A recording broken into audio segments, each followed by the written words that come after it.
Урматтуу мекендештер, кечеги 18 майга караган түнү болуп өткөн окуялар боюнча бир аз маалымат берип кетейин деп чечтим. Себеби дегенде бул окуялар ар түрдүү ракурста көрсөтүлүп атат. Эми азыр технологиянын заманы болгондон кийин баардыгынын колунда, эгерде көчөдө бир 100 адам жүрсө, 100 адамдын баардыгынын колунда соткалары бар, алар оператор бардыгы ар түрдүү ситуацияларды көрсөтүп атышат. Ошол кечеги болгон окуяларда 18 жаштан 25 жашка чейинки жалаң жаш балдар катышкан. 200дөн баштап ар түрдүү ситуацияга карап туруп 500-700ге чейин балдар катышып жүрүштү.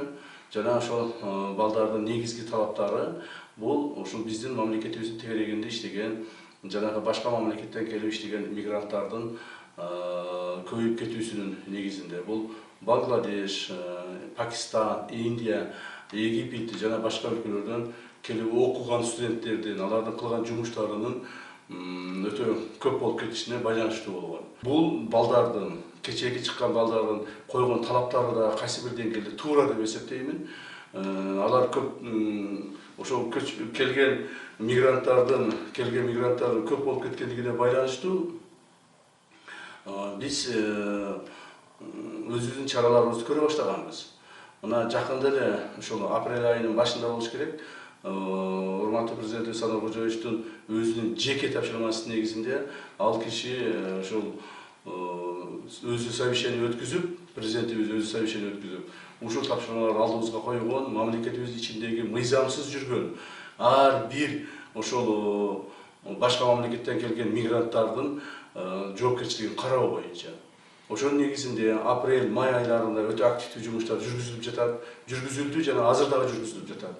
Күнүнө жок дегенде 20-30дан 50дөн ошол мыйзамсыз жүргөн мигранттарды биз таап чыгып, жана аларды мамлекеттен чыгаруу аракеттерин көрүп атабыз. Мына ошол мамлекетибизге келген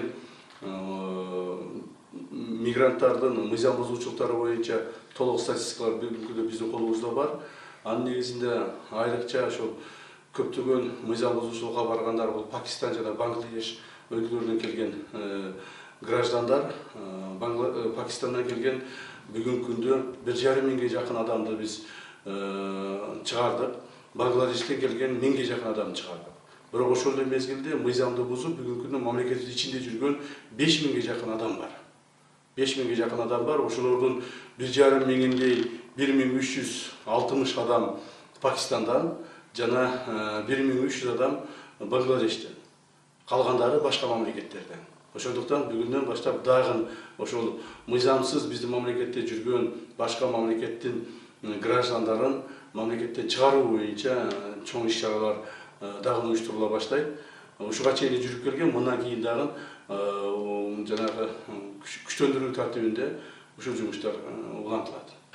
Негизинен кечеги ошол чыккан адамдардын койгон талаптарын туура деп эсептейбиз, бирок ошол эле мезгилде коомдук тартипти бузуу же болбосо мамлекеттик түзүлүшкө коркунуч келтирүү маселелери карала турган болсо, анда мамлекет тарабынан кайсы бир чаралар көрүлбөйт. Кечээ мамлекеттик органдар тарабынан эч кандай бул адамдарга чаралар көрүлгөн жок жана эч кандай күч колдонулган жок. Себеби биз алардын характерин көрүп аттык. Ичинде алардын эч кандай бир ойлору болгон жок. Жаман түзүлүшкө бара турган же жаман бир шарттарга барат. Алар бир гана ошондой талаптарды коюп чыгып атты. Бирок ошолордун арасында кээ бир провокаторлор болгондугун биз билебиз. Жана алардын баардыгын тактап бүттүк. Алардын арасында ошо телефон менен, WhatsApp'тар менен ар түрдүү провокациялуу маселелерди көтөрүшүп, мамлекеттик бийликке же болбосо мамлекеттик түзүлүшкө каршы чыгуу маселелерин көтөргөндөр дагы болуп атышты. Аларды биз баардыгын тактадык жана аларды жоопко тартабыз. Алардын ичинде, ошо кечекилердин арасынын ичинде курал менен жүргөндөр да болду. Курал менен жүргөндөрдү да кармадык. Аларды да кармадык, аларды да жоопко тартабыз. Себеби ошол курал эгерде капыстан атылып кете турган болсо, кимдир бирөөгө тийип провокация кыла турган болсо, анын кийинки последствиясы да жакшы болмок эмес. Ошондуктан урматтуу мекендештер, биз мамлекеттик түзүлүш, мамлекеттик органдар мамлекетибиздеги жашаган ар бир жанагы коопсуздугун сактап, жана ошолорго шарт түзүү берүү боюнча милдеттерибизди так аткарып жатабыз, жана мындан ары да так аткарылат. Мындан ары эгерде дагы ушундай бир маселелер чыга турган болсо, ошол маселелердин баардыгы бир саясий өңүткө өзгөрүлүп кете турган болсо, биз чара көрүүгө толук болгон мүмкүнчүлүгүбүз бар, мүмкүнчүлүгүбүз жетишет.